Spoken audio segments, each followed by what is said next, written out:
Tonight, did Ottawa give away too much to get a bridge open? Is billions in carbon capture buying Alberta's confidence? And if Canadians permanently abandon American products, who really wins? From Montreal, episode 92 of Night Talk Canada starts now.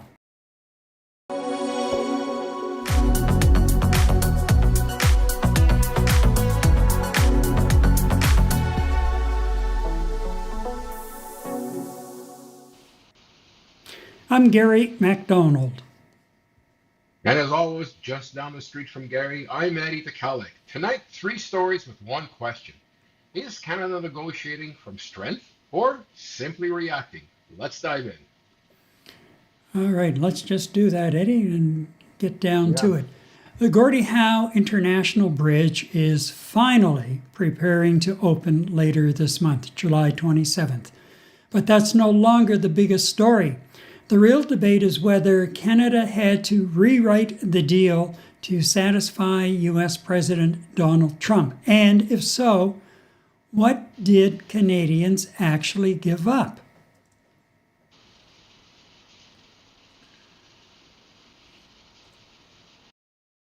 Well, I think there's a couple of things about the deal. First, I'm happy the bridge is going to be open. We need it. We need it because we're slow expanding trade. Second thing is the word net does a lot of work in this. We are sharing after Canada is paid back. So we get the revenues, then the servicing of the costs of the bridge, and paying the debt of the bridge, and then what's left over, there's a split of that for 15 years. And the U.S. money is invested back in economic development in the region, the U.S. side of the region, obviously, which is going to help drive more traffic. The initial years of this bridge, traffic volumes are going to build up, so there's not going to be a lot of net to split. So look, it's a good deal for Canada, and what's really good is getting the bridge done on time, on budget, and to build out together. Now, Conservative leader Pierre Poilievre blasted Carney and the deal. Imagine you spent $1 million building a rental property, and then your neighbor said he wanted to collect half the rent.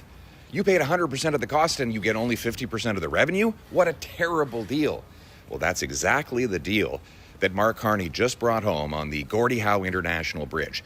Canada paid for the entire $6.4 billion price tag. We even funded the infrastructure on the American side of the river, all with the understanding that we would collect 100% of the tolls until we recouped our money. Carney just agreed to give half the tolls to a Michigan economic development body that did not pay a dime to build the thing. This is our grandmaster negotiator? Look, I don't think we should fight with our American friends just for the sake of it. But here's what's clear.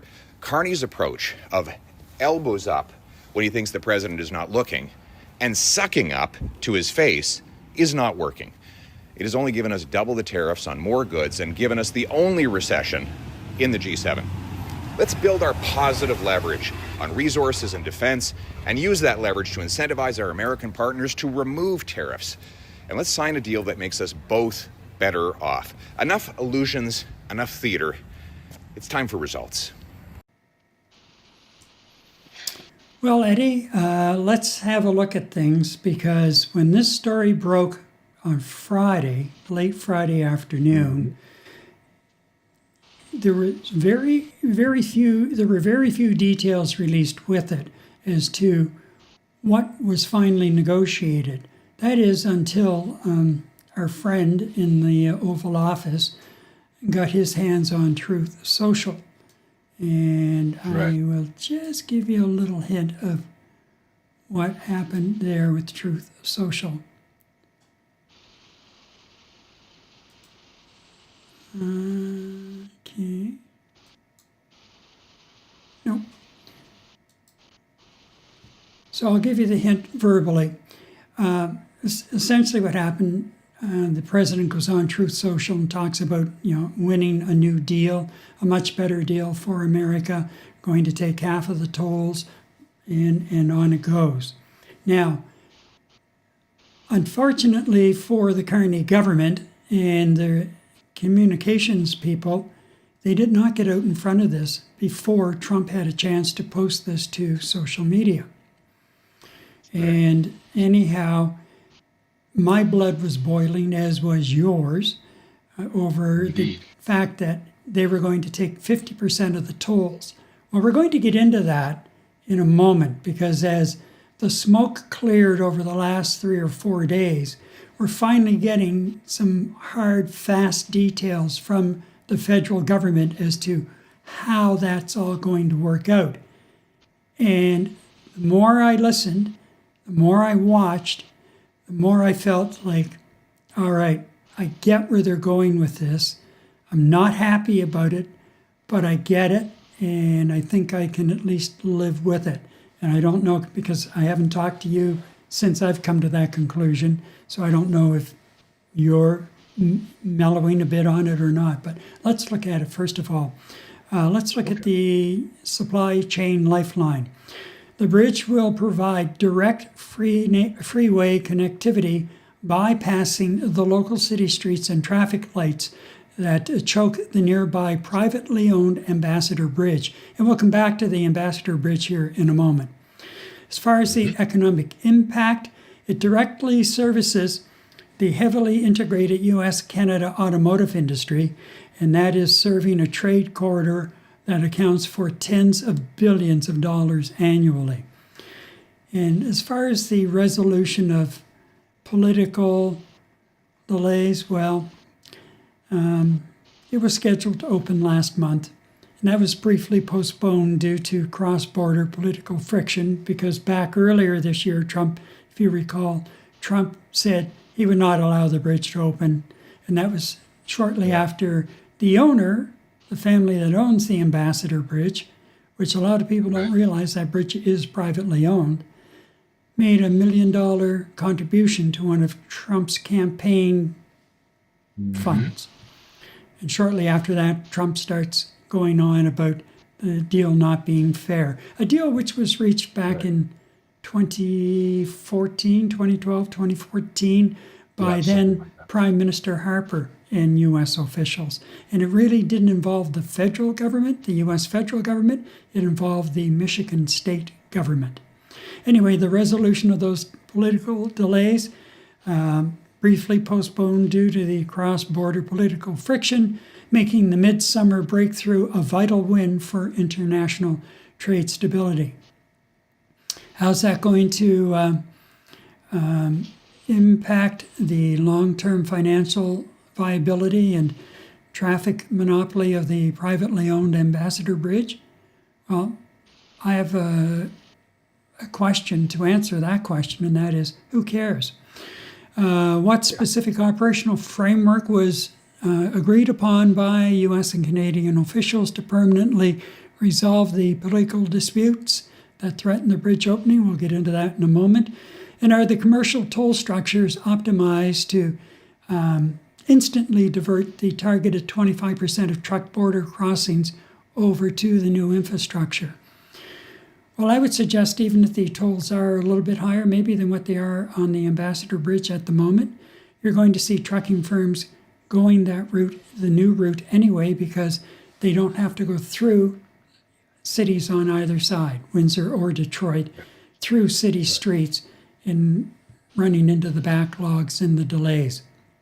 Most of them will have the fleet tags on their windshields, and they'll just sail right on through the automatic ticketing booths, and either onto the 401 or the interstate on the other side. That's going to be huge for truckers, because a lot of trucking companies on the Canadian side especially were taking other bridges, going a long way around, taking other bridges in Ontario across to the U.S. to avoid the delays we're running into on the Ambassador Bridge. So anyway, here's the thing. The tolls, 50% of any profits. That's how it's going to split out. Originally, Canada would take all of the tolls in the first number of years until the $6.4 billion investment we made on the bridge was paid off. And then I think it was an Michigan, estimate of 50 years. yes, it was. And Michigan and Canada, after that point, would split the money from the tolls. And then in comes the bull in the china shop in the Oval Office and just throws a wrench into things. However, as you heard Prime Minister Carney say in that clip we played at the beginning, it's 50% of the profit. Well, 50% of the profit, that's after you pay for whatever repayment structure you have set up against the money that Canada is owed, operating costs on the bridge, and other incidentals as well. And with traffic volumes starting to build, and certainly not at their peak in the first year, there's not going to be a whole lot left over in the initial years of operation of that bridge for profit. And that's why you may have noticed there was a bit of a smile on Carney's face when he was talking about that aspect of it. It's going to be 50%, let's say 50% of nothing. But there will be very little profit margin on those tolls in the first 10 years for sure, and probably stretching out 15 and a little bit beyond. And the money that the U.S. gets is supposed to go into a regional development fund on the Michigan side, but which will be controlled apparently by the Bridge Corporation, the new Bridge Corporation, the Gordie Howe Bridge Corporation. Other than that, we don't know what kind of guidelines are in place, what sort of economic development or regional economic development they're talking about, and how much money are they actually going to have at the end of 15 years.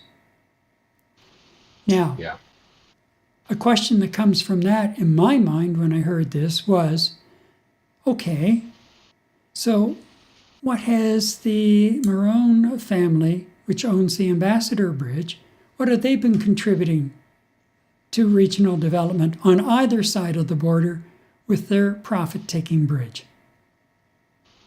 They've been funding campaigns? Yeah. I would suggest, yeah.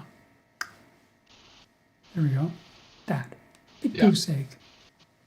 Right. So I think when you start breaking it down now that we have some information, a little more information to come and go on, Trump can brag all he wants on Truth Social to his MAGA base, but the fact of the matter is, yes, he got a concession, but what did he really get from it?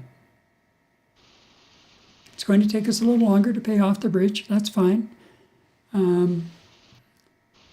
But really, I can live with it. I just don't like the precedent we keep setting of bowing down to this guy. And of course, you heard who he had negotiating this deal with Dominic LeBlanc and I forget who was with him. It was none other than Hoekstra and Lutnick. So it's like, sending his mob heavyweights in. Right. And I would have loved to have been a fly on the wall listening to the conversation back and forth. Well, it would have been probably pretty much one-sided conversation from their side of the table. Right. So I am not happy that once another concession has been made, Carney kind of stood up to it to a point over a period of time. Did he stand up long enough? I don't know. My thought on it was, we've gone this long without the bridge open. Let it go another couple of months.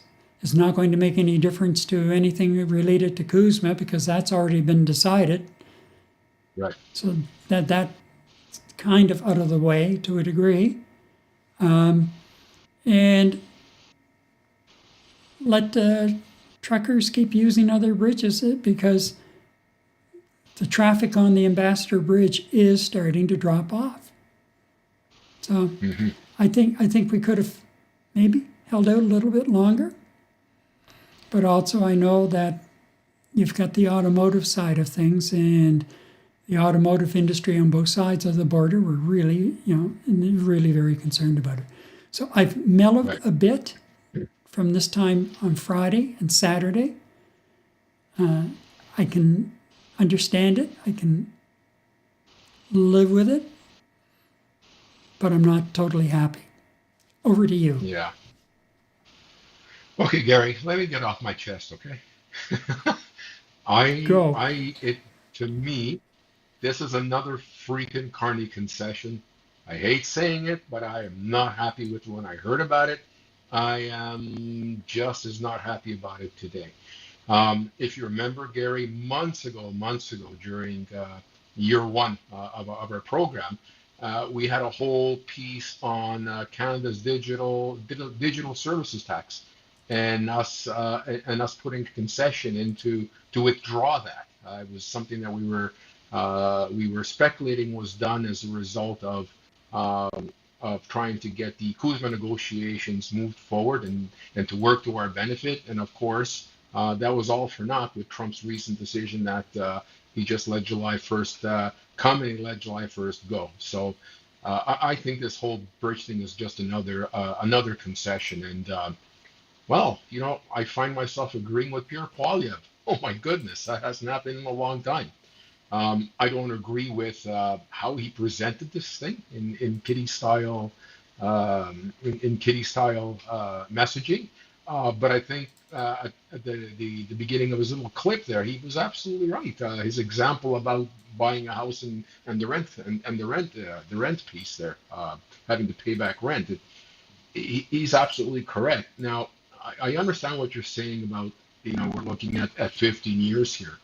Well, we don't exactly know how much money that's going to look at. We're speculating there's going to be minimal profit in terms of after net profit over the course of the next 10 years because of everything we need to do to maintain, sustain, ramp up with traffic, collect the revenues, and so on and so forth. I would suspect there's a little bit more in that agreement that's not effectively being communicated by the Carney government. Look, I'm looking at this from a crime boss perspective. A crime boss doesn't want his money 10 years from now. He wants some money now. And if you look at the president's method of operating, he wants to make sure that he's lining somebody's pockets now, not 10 years from now. So I think over the next year or two, Gary, we're slowly going to start to see what that payment model and what that net profit model is going to look like after paying for the loans associated with the bridge, the construction costs, and everything else that goes into that. I don't have an easy feeling. I don't think this was a win for us as Canadians. Gary, we paid for absolutely everything. Okay. And, the president coming back and saying that we continue robbing them is just Trump bullshit. We used Canadian material. We used American material. We used a Canadian workforce. We used an American workforce. Jesus, we even built their customs office on their side of their border. We paid for absolutely everything. And that's the message that I agree with from Pierre Poilievre's perspective. We paid for absolutely everything, and now we're going to have to give up money. This was an agreement drawn up in 2014 that Canada would use all revenue streams to pay off the cost of building this fantastically and economically important bridge between Canada and the United States, and then split profits. But no, we have to do it right away because A, El Presidente is 80 years old. B, he's only got X amount of years left, so he's got to stuff pockets. That's just the way, in my mind, you look at the crime boss mentality. So I don't know what the big picture is for Mr. Carney. Is he looking at conceding something now in order to get something that's a bigger picture that he'll consider a big win with the United States of America? I would only hope so, Gary, to tell you the truth. I'm really hoping that the reason he did this is going to be of benefit to Canadians and taxpayers like you and I, that, yeah, let's give them a little buck because we're going to be getting 10 times the amount of buck that we're conceding to the United States at this particular point in time. So, Gary, I'm not happy with this in general. I hear what you're saying. I'm not convinced that a 10 or 15-year plan where we're going to be splitting this in the immediate is, and we're not going, and there's going to be not too much profit to share between us and the United States. I don't see that yet. I'm not sure if I'm doing my math correctly or if I'm not getting enough information to this particular point. I don't think we have all the information. I just think we got screwed on this one, and I'm hopeful that Prime Minister Carney is outmaneuvering President Trump, which is not too difficult to do these days, but it's the initial damage that we always have to contend with. And in terms of Mr. Poilievre's message, I think his delivery in the first 10 segments of his clip, he was bang on with his message. I agree with him. However, in terms of the rhetoric and the approach he took in the latter part of his clip, it's just a typical Pierre Poilievre thing. So I'll give him a 7 out of 10 in his message delivery. But in general, Gary, I am not happy with this deal that Mr. Carney has put on the table, and trying to promote it as a good thing for Canada. I just don't see it right now. So I take it from what you're saying, Eddie, you don't believe the deal will still protect Canadian taxpayers over the long term. The way it seems to be mapped out now, I am not seeing it. At least for the term while Trump is still in charge, I'm not seeing it. And the politics will decide thereafter. The future elections will decide thereafter what this deal is going to look like. Because look, if we take the U.S. approach right now, there's no such thing as a contract, and there's no such thing as a deal. Maybe we'll pull a Trump on them and see how they wiggle with that with the next administration. But yeah, to answer your question, Gary, I don't think right now in the immediate we came out by any means. We did not come out as a winner on this. Well, you brought up something that I was going to mention, and that is with this deal. This deal has lasted a week so far. Not even a week yet. It'll be a week Friday. Yeah.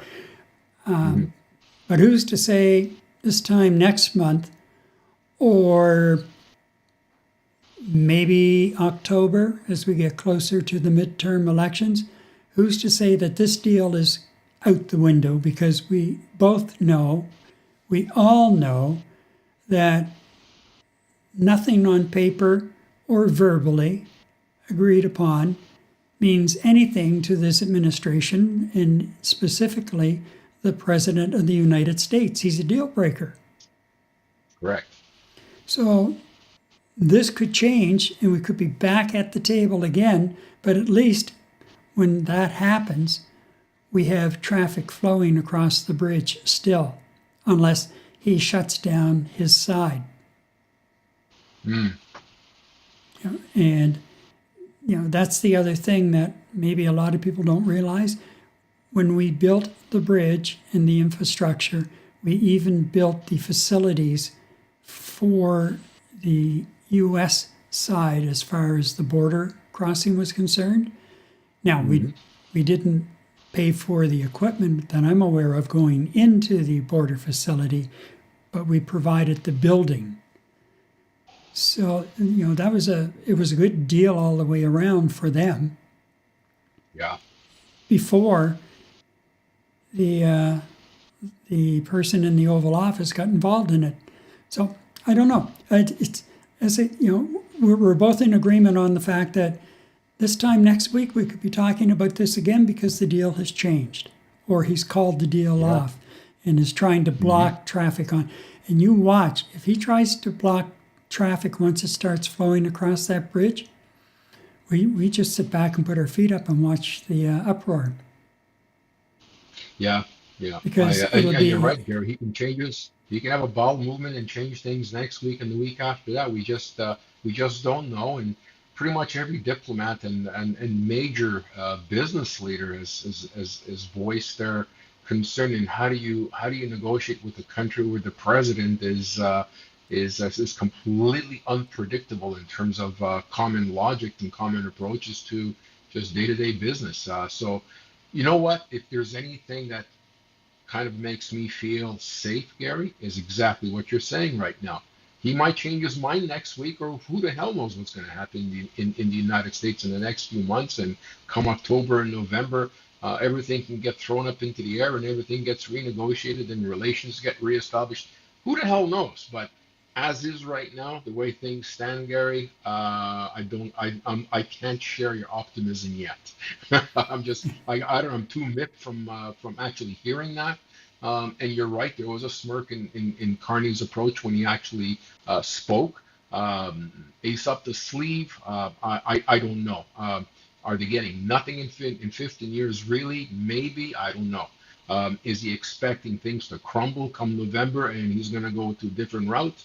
I don't know, but you know what? Only time will tell. But yeah, I'm not feeling too good right now, Gary. You're usually pretty good and make me see the other side of the road, but not segment one, bud. Not today. And very quickly, I did put a question in the comments, and really it boils down to what your thoughts are. Do you think that we came away with a decent deal or not? Mm-hmm. Yes or no? Just a quick yes or no. I'd be interested to see what people are thinking on this, who are viewing right now, and then later on when they're viewing the replay, maybe they can chime in. And as well, just to bring everyone up to date, we are streaming tonight to Instagram. We tried 2 weeks in a row and did not get through successfully. We are streaming tonight. We're streaming in horizontal, and only until we figure out how much traffic we're going to get. And if we get enough traffic on Instagram, then we'll put it in vertical, because most people on Instagram in particular will be watching in vertical. So if you're on Instagram and you happen to stumble upon us, by all means, put a quick comment in and let us know you're watching and where you're watching from. Okay, so our takeaway on this one, Eddie, is this. The issue isn't simply getting the bridge open. It's understanding the price of getting there. And how much of a price have we paid? Up next, a new carbon capture deal finalized for the Alberta oil fields. We used to take a full crew and $1 million studio. Now it fits right on your Mac. For years, professional video meant complicated setups, endless editing, and tools that never quite work together. Meet Ecamm. Ecamm is a complete broadcast studio built for Mac. Record, stream, and present all from one place. And with dual mode, you can stream in wide and vertical at the same time, so your content's ready for every platform. From live shows to podcasts, virtual events to video courses, training sessions, even Zoom meetings, webinars, and presentations. Ecamm gives you control and a studio that just works the way you do. Built exclusively for Mac, so it's simple, elegant, and insanely capable. Ecamm, your broadcast studio.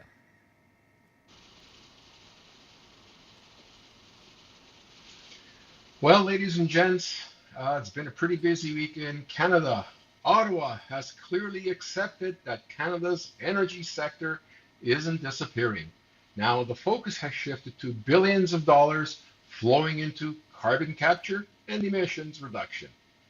The question isn't whether oil has a future, it's why Ottawa is spending so much to secure it.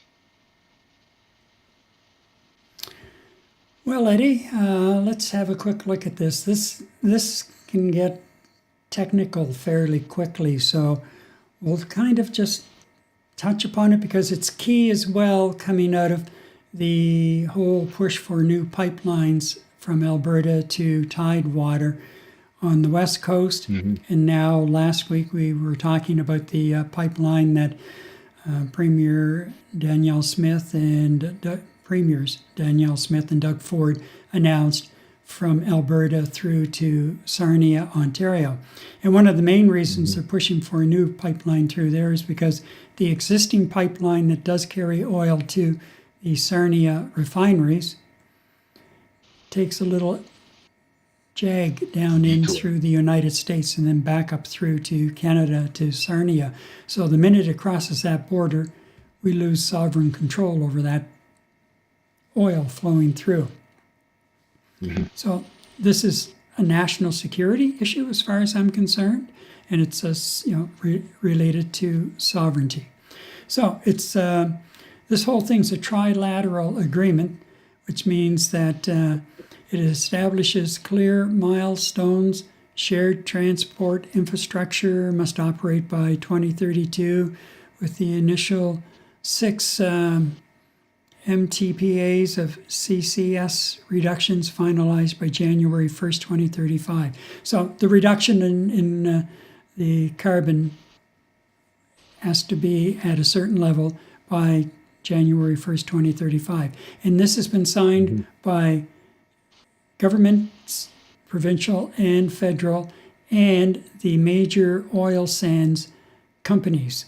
So Yep, it's the Oil Sands Alliance. Yep. it is a full-on press here.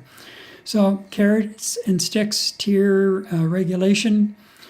Oil producers who meet their carbon targets will see their annual carbon pricing stringency rate cut from 2 to 1%, 2% to 1%. Failure to deliver hits them with a penalizing 1.5 to 2% annual tightening. So there's an incentive for them to reduce the carbon as far as the percentages are concerned. And then we get to the symbiotic production growth. I don't know how you can even put some of this into plain English. The agreement explicitly ties the viability of the Pathways CCS network to the success of expanded export infrastructure, acknowledging that environmental compliance is required to sustain Canadian oil production growth. Okay, so the environmentalists should be happy with this because they've got all of the major players signing on to this carbon reduction process and push. And in turn, they have the backing of the provincial and federal governments as well. And there are targets that are built in and incentives that are built in. That puts it into plain English as far as carbon capture is concerned, because once you get beyond just 2 or 3 quick lines in plain English of carbon capture, it goes downhill very quickly as to you're speaking another language. And I don't do that very well. So I think it's a good thing. I think it's one of those stumbling blocks that has irritated Alberta in trying to move its oil to new markets. And of course, getting new pipelines, and pipelines are moving forward, although there's still going to be pushback. It's still not quite as easy as what it first appeared to be, because I watched the Assembly of First Nations, the opening of the Assembly of First Nations the other day, and the Grand Chief in her speech, and she mentioned about pipelines and the fact that they have to be players in this. Yeah. And I get it. So we can't bypass them or bring them to the table after the fact. And that's been one of the biggest irritants with First Nations is, oh, you bring us in after the fact, for the, okay, we'll go along with this kind of approval. No, they want to be at the table from the get-go. And you know what? Rightly they should. If it's crossing their land, they should be there. They're part of the process. So anyway, hopefully this will help them to get their voice moved forward another step, and that hopefully it's enough to keep the environmentalists happy, because again, oil's not going away tomorrow. You can try all you want, but it's not going to go away tomorrow. going to be with us for a very long time, so we might as well just get over it and work with it and around instead of trying to work around it. That's the way I see it. Your thoughts? You know what, Gary? I like what Prime Minister Carney is doing in terms of Liberals 2.0. We've talked about it in the past where Alberta has been pushed around and neglected by a multitude of governments over the last 30, 40 years, starting with Trudeau Sr. into some of the conservative governments, complete avoidance by Trudeau Jr. And rightly so. Britons were frustrated that their greatest resource was not being.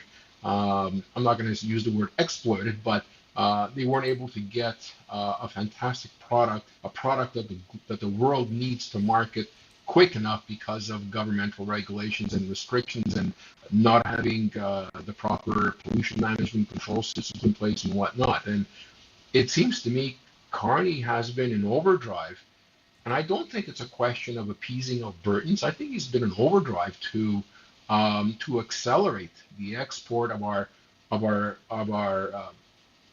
high-end natural resources to the market. And in order to do so, you need the necessary infrastructures in place to be able to do so. We talked pipelines last week. We're talking about carbon capture projects being put into place here with heavy oil companies, and everybody's on board with this. We have the Premier of Alberta, working with the federal government to overcome shortcomings over the past 40 years. And you mentioned the environmentalists are involved in some of these discussions. The indigenous are going to be involved with these discussions moving forward. Where the cooperation between Ottawa, Alberta, and British Columbia. We can't leave Ebby out of this picture because he's also playing his part in getting product out to port. So I see this as a win for the entire country. I also see this as a win for Alberta and the naysayers in Alberta against continuing being part of the Canadian Federation, because it's always been about oil, and rightly so.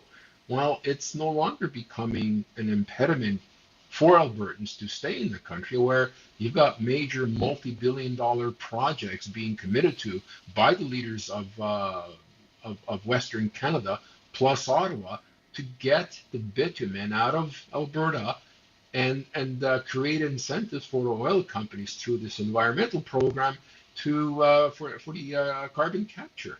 It's a win-win-win all across the board, and I think this is just some fantastic work. Not just the Carney, but let's put credit where it's due.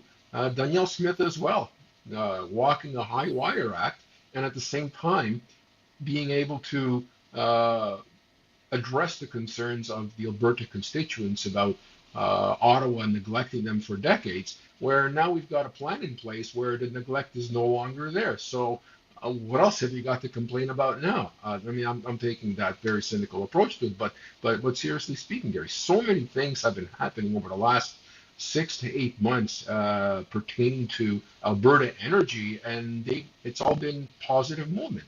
And you know what, Gary? I'm really hopeful that this is an actual prelude at some point where Ottawa can turn their attention to Ontario and Quebec. Let's get some energy out of the province of Quebec and out to market to the East Coast. Let's get energy from Western Canada through Quebec and Ontario into the Atlantic and refine our oil and get it to market. If we're going to call this a Team Canada approach, I think a great example of the Team Canada approach is what's been happening in Western Canada. I'm tickled pink about this. I'm really, really excited about this for everybody that's been concerned about Alberta oil. We're taking the environmental approach, creating incentives, working with the Oil Sands Alliance which is huge in Alberta, working with the Alberta government, the British Columbia government, to be able to bring our precious resource of oil quicker, faster, and more of it to market as quickly as possible, especially with what's going on in the Middle East. We got to continue becoming the world leader when it comes to energy. Well, supporters are calling it nation building. Critics are calling it a corporate subsidy. Do you feel like this is a corporate subsidy, or do you feel it's just a program to kickstart things that addresses some of the concerns that have been raised by the critics as far as the environment is concerned? Yeah, it's definitely the latter. Look, you know what? Economies do not thrive without corporations, managed corporations. So in order to incentivize corporations to go in a certain direction in terms of being able to sell Canada's resources, you've got to work with them. And I think this is an excellent opportunity for the provincial and federal government to work with the major corporations to be able to extract that valuable resource from Alberta's oil sands. And it's a win for corporation. It's a win for the province of Alberta, and it will be a win for Canada down the line in terms of further pushing us towards continuing to build ourselves as a resource powerhouse in the world. So to me, Gary, it looks like it's a win-win situation everywhere, all around. I agree, Eddie. That. What about you? What do you think? I don't believe it's a corporate subsidy per se. I think it's an incentive, a program that's new. It's something that the can's been kicked down the road a number of times, and they have managed now to read the market, both the politicians and the corporate side, and they've all of a sudden realize that there is a real opportunity here, especially in the current situation we find ourselves in with the neighbors to the south, that we do have to strike out more on our own and build our own identity and strengthen our own identity even more so. So sometimes you need a gentle push. And if 1%, 2%, whatever, is that push that's required, and you've got all of the big players on board without so much as a whimper, they're there, they're signed on, well, that's a major step forward for us. And it also means that for other countries that are looking to buy oil that's as environmentally friendly as can be, as far as from the time you pull it out and process it to you ship it, then we have a leg up there too. Because this is definitely going to make our whole process more environmentally friendly compared to other areas that are selling oil. So that makes our oil even a more in demand at a point from an economic and environmental aspect. Well, So think I think about the environmental. Sorry, Gary. No, go ahead. Yeah. Oh, and you also look. I mean, you mentioned opportunity before.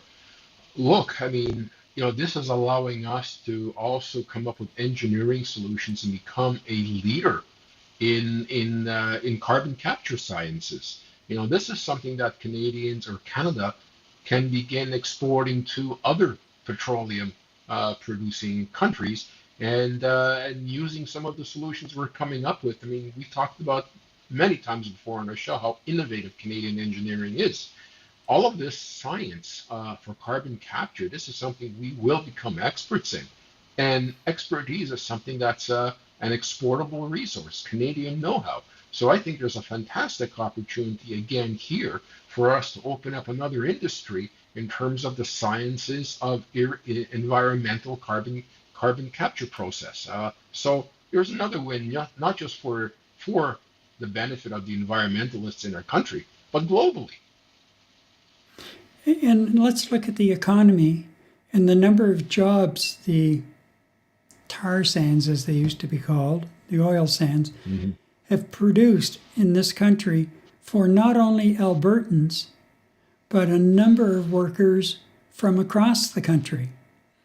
And I can tell you, like a lot of workers that had jobs originally on the offshore in Newfoundland and Labrador ended up going out west to Fort McMurray, and that became their lifestyle. And I can tell you, like from New Brunswick, there was an early morning flight from St. John to Toronto, 5 a.m. flight, and 95% of that flight, didn't matter what day, was full of Maritimers going back to work at Fort Mac, because they would work 2 or 3 weeks on and then be home for a couple of weeks and then go back. And that flight used to be full every morning at 5 o'clock heading to Toronto, and then they'd connect from Toronto through to Calgary and Calgary to Fort Mac. So a lot of money found its way back through right to the East Coast and gave people, young and old alike, the opportunity to work hard, work away from their families, and make good money. And they were making very good money. So the impact has been there all along, the economic impact, and this can only help to ensure that that impact, positive economic impact, will continue while addressing some of the issues around the environmental concerns. Now, on the screen, I do have like a graphic of how this carbon capture will work, and I'm not going to go into it because some people watching on a small screen will have a hard time seeing it. And it's there, and just below it is the website, the address for the website where this particular item came from, and it's has all of the information you could want as far as the carbon capture program is concerned. So I would advise you to, and hardly suggest that you take note of that website and freeze the screen for a minute, grab the website address, and go, and you'll see this, and it will explain how this all works, and you'll have a better understanding of it. Plus, you'll get a better idea of what it's all about overall. So that is that one, Eddie. And this isn't just about emissions. As we were saying a moment ago, it's about jobs, it's about investments, national unity, and Canada's economic competitiveness. So, what's our takeaway, Eddie? Well, Gary, Ottawa may be investing as much in political stability as environmental technology. Coming up, U.S. distillers and wineries push to get their products back on Canadian liquor store shelves. But do we want it? Is your current internet service slow, dropping out, leaving you frustrated? Let me suggest you try eBox, a Quebec-based internet service offering unlimited high-speed fiber where available, with plans starting as low as $49 a month. Gary and I have been eBox customers for over a year, and we are extremely happy with our service. Scan the code on the screen or click the affiliate link below for more information and a special offer using one of the 2 promo codes.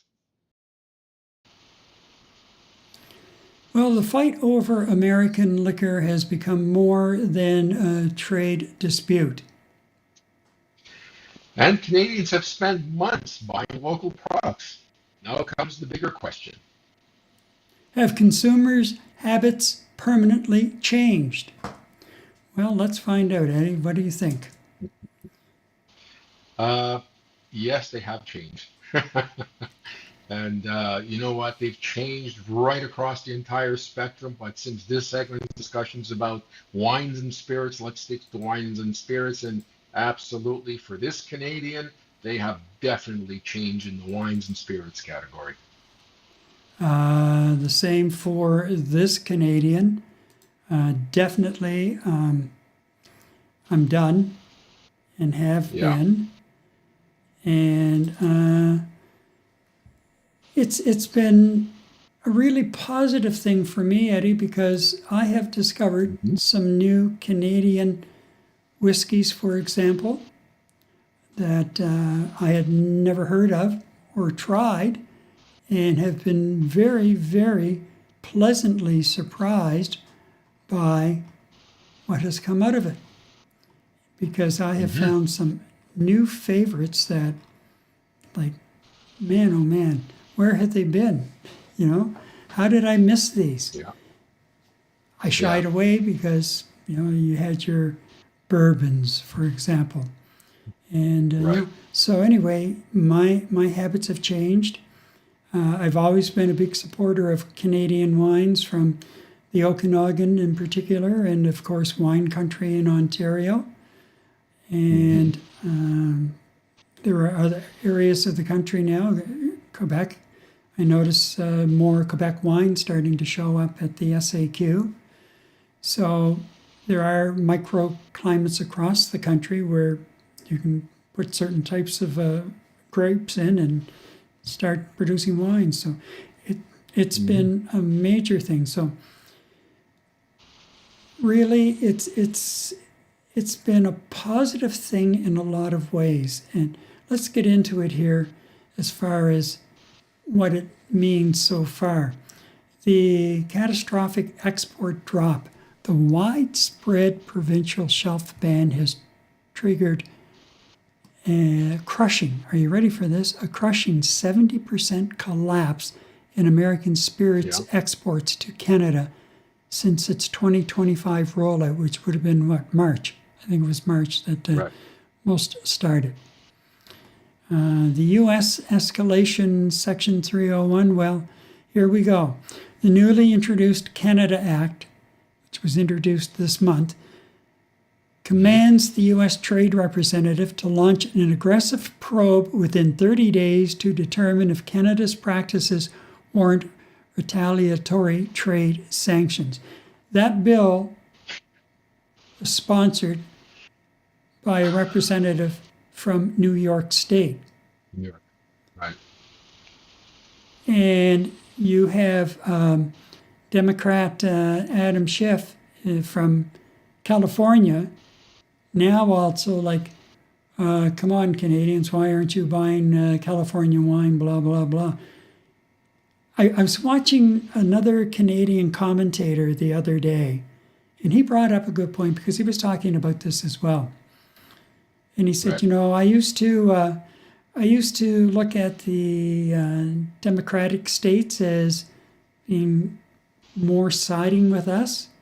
But he said, when I start going back through, especially over the last number of months, that's not really the case. They're not really our friends either. They're Hmm. out for themselves. They're out for their states, which I understand to a degree, but by the same token, don't be two-faced about it. It's like we said, they've been running campaigns. The border states have been running campaigns trying to lure the day visit Canadians back and the weekend Right. visit Canadians back. And come home or come back, and we want you here. We love you. Blah blah. No, you love our money. That's all you love, Our money. and that's Right. becoming more clear every day. Yeah. So don't try to bamboozle me with the BS that you love us. If you're a business person on that side of the border, you love the money that we're bringing with us and that we're spending at a crazy exchange rate, I might add. So no, Yeah. don't play Mr. Nice Person with me because it ain't going to work. I'm not buying into it anymore. And as I've said in the past, we're at war here. It's a war. Doesn't matter how. Yes, it is. It is. It's an economic war, but anyhow. So you can launch whatever investigations you want. But the fact of the matter is, it's a free world that we're living in on this side. We don't have to stock your spirits and wines. Never did. Mm-hmm. And right now, the market in this country is dictating that we want more Canadian varieties to choose from anyway. We don't miss your stuff. Yeah. So it's that simple. So launch whatever you want to launch. And, they're throwing around the threat of tariffs once again. Tariff this. Like, Right. I don't. Well, Yeah. Gary, boo freaking who. Okay, that's all I can coin that with. And look, I'm going to read what this Republican Congresswoman said, quote unquote. Canadian provinces cannot be allowed to hold American wineries, breweries, and distilleries hostage and attempt to ransom them. Also, American wineries, breweries, distilleries, and other beverage producers deserve fair access to Canadian markets, not discriminatory treatment from one of our closest trading partners. Excuse me? Take a look at what your Grand Poobah said about Canadians. Talk to your Grand Poobah about what he thinks about Canadians and not needing anything from us. Go talk to him about this problem that he created. You know what? Since January, Gary, and you know me pretty good, all right? I enjoy a good quality bourbon. Yes, You know me where too. my bourbon is right now? It's collecting dust in the closet in the back of all my other Canadian and other global products in front of this bourbon that I don't plan to touch for a very, very, very long time. So let's say, for example, we again capitulate to the concerns of the American government and American governors and so on and so forth. What makes them think Canadians going to go back to buying American product? Right?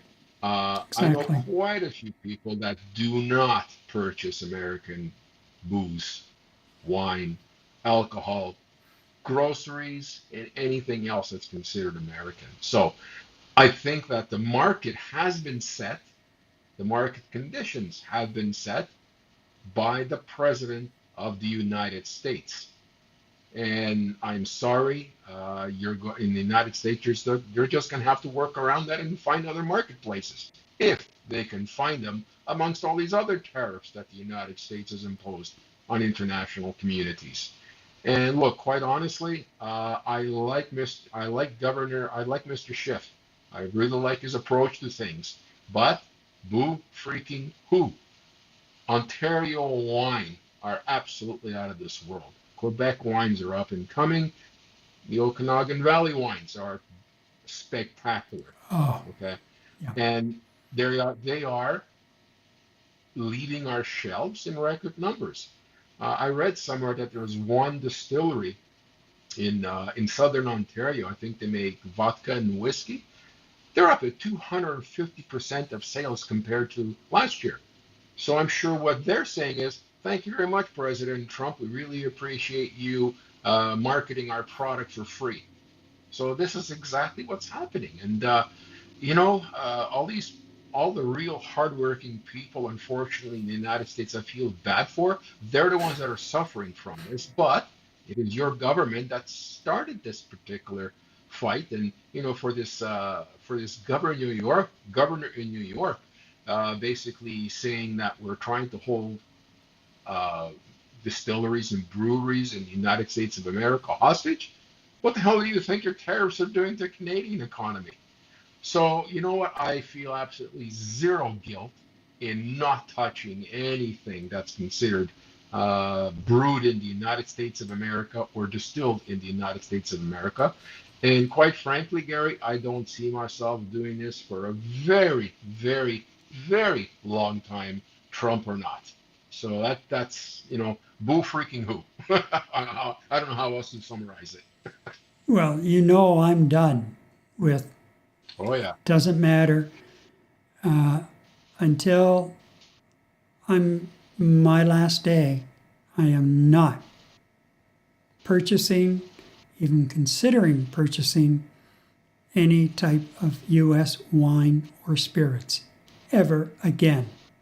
And I feel good in purchasing Canadian, and now if I try a new bottle of something, it's like a new experience. It's Yeah.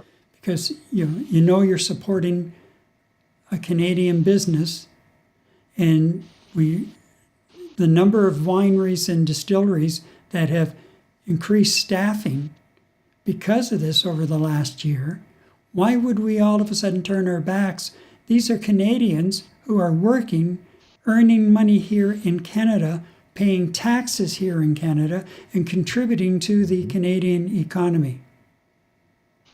Why would I turn my back on them and enjoying their products, which I find now are far superior to what I was purchasing from the U.S. in the long run? So why would I turn my back on them at this point? Yeah, Gary, I don't mind telling her. I don't mind ahead. telling our viewers that you and I, with our good friend Sylvain, we very recently experienced a whiskey tasting Yes. evening with a master caster of whiskeys out from Victoria, British Columbia, who was doing a cross country tour. Gary, this was the most amazing whiskey I have ever tasted, made right here in Canada, in Victoria, British Columbia. Absolutely blew our socks off. It was so good. So you're right, Gary. There's so much good product that comes out of our country, and our distillers and our brewmasters, breweries, and our winemakers are absolute top notch, and they really make great products to consume. And I wanted to just recall that particular evening. I think, what do we taste? Seven distinct whiskeys. Absolutely fabulous. And most of them award-winning whiskeys, by the way, as well. Yeah. So we can do it. We have the people here who can do it, and they are doing it, and they have been expanding their businesses to meet the demand. So why would we screw up a Canadian success story? Indeed. Yeah. And again, as I say, whenever you do buy and try a new brand, Canadian brand, you'll be surprised, pleasantly surprised, I think, overall. And also, that the money is staying here in Canada. And here's the thing. Now, unfortunately, for whatever the reason, Alberta and Saskatchewan bailed on this whole boycott very early. And they are allowing American booze back on their shelves. I don't get it. And I don't care how they try to justify it. To me, it's not justified. And that really kind of soured me quite a bit, actually, as far as Saskatchewan and Alberta was concerned. Anyway, it's a business decision they made, but the rest of the provinces are hanging on. Now, there has been some of the stock, American stock, some provinces have given it to nonprofits to raffle off. They've, like here in Quebec, I believe we gave some to some of the schools that were teaching chefs and things like that, hospitality service industries to use.